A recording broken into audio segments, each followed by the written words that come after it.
আমি দুনিয়ার সব কামে কম বেশি করতাম পারি, খালি মাছ কাটাটা আমার খুব বেশি বিরক্ত লাগে। আসলে চালি দাঁড়িয়ে মাছটা কাটা না এই সময় আমার যে কি পরিমাণে ব্যাঙ্গেজ লাগে, অসহ্য লাগে।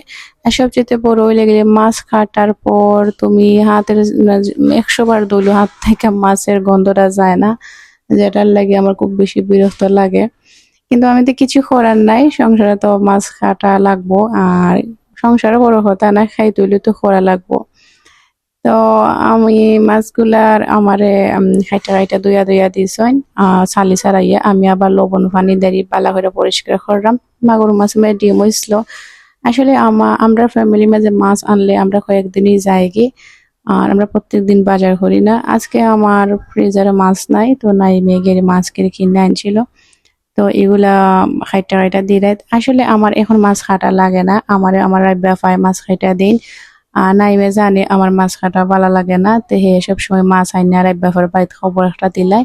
আর সকালে সময় ব্যাপার আইয়া মাছ খাইটা দেওয়া যায় নাকি পরিষ্কার কইরা পরে, তো আমি খাইয়ে লবণের মাঝে ভিজায় ভিজায় রাখি, রেখে আবার দইয়া আমি রান্না করে লাই।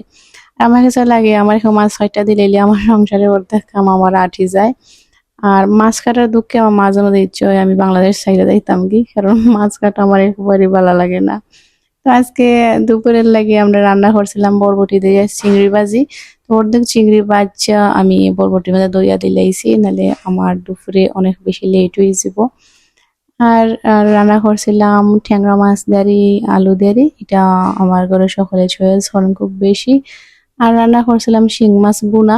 শিং মাছ আমি খাই না, আসলে আমি অনেক মাছে খাই না, এরপর আমি রান্না করি। আমি খাই না তো খেতে হইছি, আমার পরিবারে তো সবাই খায়। আর এগুলোই আসলে আজকে দুপুরের রান্না। আল্লাহ হাফিজ।